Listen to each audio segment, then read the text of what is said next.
Buenos días. Mi comentario crítico va a ser sobre la obra La sangre y la esperanza de Nicomedes Guzmán. Bueno, Nicomedes Guzmán fue un poeta, narrador y escritor chileno. Nació en 1914, falleció en 1964. Él creció en los barrios bajos de Santiago, a un costado del río Mapocho. Era hijo de un maquinista de tranvía y de una dueña de casa, y se definía a sí mismo como un miembro del proletariado. Durante su vida él escribió varias obras, dentro de ellas está La sangre y la esperanza, Los hombres oscuros y Una moneda al río y otros cuentos. Eh, este autor es considerado como un miembro de la generación del 38, la cual tenía como principal característica ser un movimiento artístico que exponía los males y la decadencia social que había durante esa época. Todo esto posterior a la cuestión social. La importancia del autor dentro del campo de la literatura chilena es su aporte a la realidad que vivía el ciudadano promedio en la capital durante esa época. Se alejaba completamente a los movimientos literarios anteriores que hablaban por lo general sobre la ruralidad y la vida de las clases sociales altas. Siempre se exponía eso en los movimientos anteriores a lo que es la generación del 38. Además, el valor de su obra es muy importante, ya que el autor habla desde la realidad misma que él vivió. Voy a hacer una cita del crítico literario Ricardo Lacham, quien dice: el conventillo, como centro de una producción novelesca, lo enfocaron Joaquín Edwards Bello, Alberto Romero y González Vera, pero ninguno lo describió con la energía, el dramatismo y el conocimiento de Nicomedes Guzmán.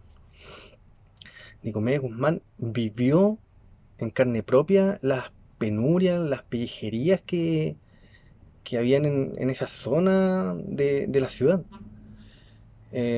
También él centra sus obras en lo que ve a su alrededor, en las miserias que vivía el proletariado de la época.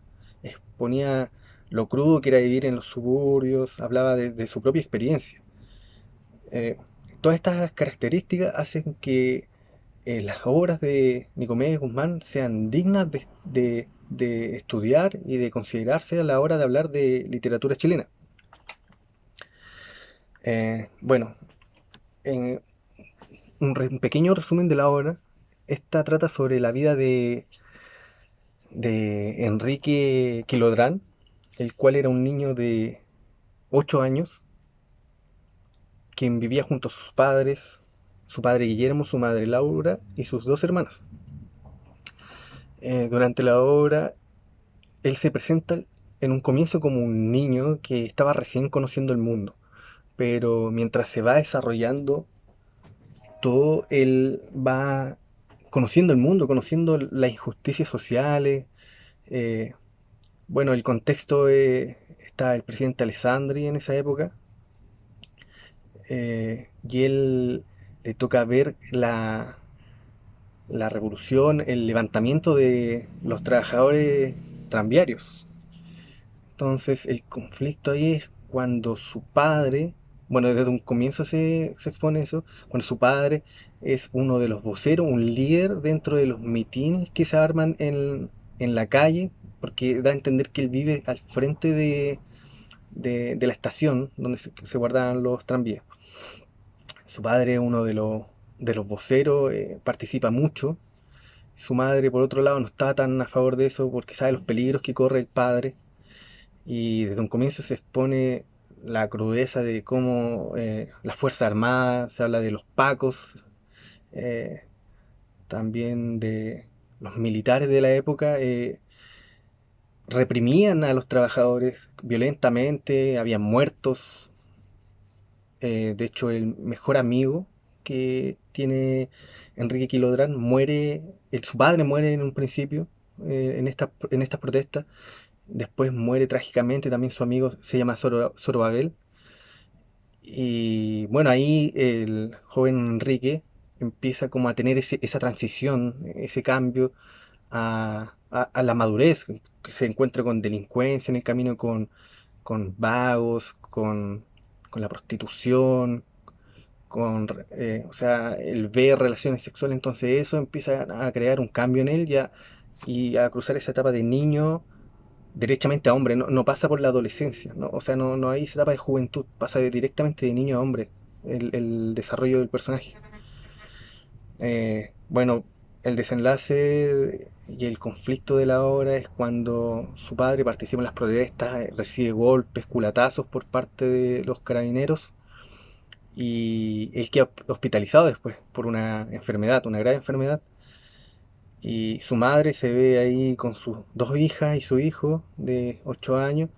Su hija mayor estaba embarazada, la pareja de su hija mayor muere en las protestas, era un poeta, y quedan...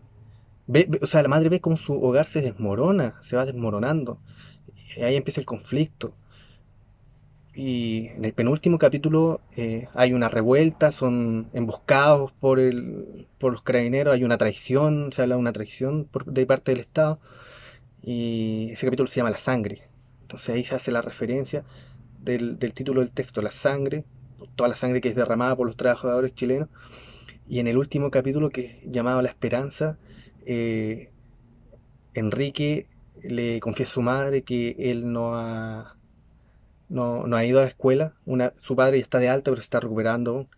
Que él no ha ido a la escuela, lo que causa su enojo, se enfada con él, muchas veces lo agarran, como él dice, por aguascazo, pero él les muestra que tiene su primer salario, su primer sueldo, entonces igual dentro de todo ese ambiente triste, esa es la esperanza, que Enrique trabaja para mantener vivo su hogar que se está desmoronando, la esperanza de que podían continuar viviendo. Ese es el desenlace de la obra. Eh, Como justificación de la selección, bueno, La Sangre y la Esperanza, yo tuve que leerlo en sexto básico y en esa época no era tan bueno para leer, era literatura al menos, me llamaba más la atención los cómics y ese tipo de cosas, pero La Sangre y la Esperanza es una obra que me transportó a la época, o sea, o sea, pude vivir en carne propia prácticamente lo que vivió Enrique Quilodrán. Me sentía muy identificado, es como si yo hubiera estado en la época en Santiago, cuando él hablaba de que corría, se ponía a pelear, después se arreglaba con los amigos, cuando iba al colegio, lo molestaban por hacer cimarra. Entonces como que uno como niño se siente bien identificado con Enrique, se puede poner en los pies de Enrique. También me llamó la atención de que la obra, investigando después, fue prohibida durante la época de la dictadura militar. O sea, se sacó del currículum porque era considerada propaganda marxista. Eh, bueno, el libro efectivamente menciona al Partido Comunista. Se menciona en varias partes. Eh, Y respecto al rol que cumple la obra dentro de lo que es el concepto de nación, a mi parecer, eh, bueno, de partida, yo encontré que la obra era más como una especie de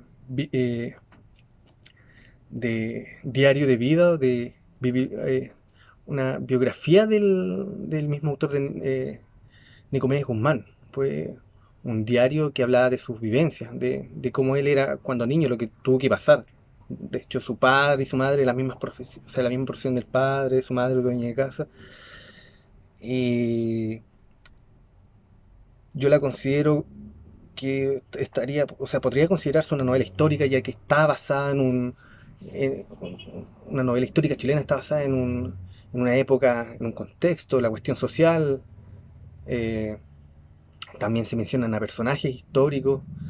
Por lo general son características de la novela histórica como personajes secundarios que forman parte de este mundo. Se menciona al presidente Jorge Alessandri. También hay algo muy importante que hay en la obra que es el uso de las palabras. O sea, se hace referencia a modismos chilenos en el aspecto lingüístico. Se utilizan palabras como los pacos, en esa época que uno y tal vez no imagina que en esa época se utilizaban esos términos, pero ya se utilizaban los pacos por la chita, eh, ese mocosillo. También otro aspecto que encontré importante como algo que fue en cuanto a lo que es una nación, o sea, como un libro como formador de nación, es el perfil, o sea, el universo completo que crea el autor en cuanto a los personajes. O sea, yo hice un resumen, mm, por el tiempo no puede ser un resumen mayor, pero en los personajes que incluye el autor son muchos, es un gran universo de personajes que desarrollan un perfil psicológico de cada uno de ellos y se muestran las profesiones de la época, eh, le da vida a la ciudad, desde el organillero, el vendedor de, no sé, de helado, el vendedor de alfajores, el fraile, el panadero, su papá, el maquinista, el amigo del papá, el borrachín de la esquina, el vagabundo que vivía bajo las escaleras del conventillo. Y todos tienen una vida detrás, o sea, no es como que se introduce, como que después se va explicando que él viene del norte, que pasó por estas penurias. Entonces, eso yo encontré igual que el dar, el mostrar tantas profesiones, oficios de la época, crean todo lo que es el concepto de nación. Se forma, uno ve ahí cómo era la nación en esa época. Bueno, como ya dije, también lo lingüístico, el uso de palabras. También noté que el autor utiliza bastantes descripciones de físicas del lugar, pero como metáforas, o del ambiente, del clima de Santiago, así, de cuando cae la bruma, de los rayos del sol que cortan a través del río Mapocho y se reflejan.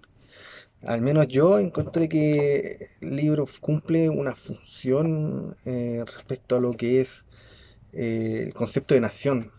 Eh, Me pareció bastante bueno, muy buen libro, fácil de leer. O sea, es complejo, pero no es difícil de digerir, uno, como que el tiro que agarra el ritmo del libro. Eh, Completamente recomendado y muestra la realidad, una realidad que se vivió en el pasado, una realidad que hoy no se comenta mucho, al menos que lea un libro de historia, pero es algo que yo creo que la mayoría de las personas hoy en día no tiene idea de, yo tampoco sabía, del levantamiento tranviario en Santiago, eh, de la masacre que hubo en esa época.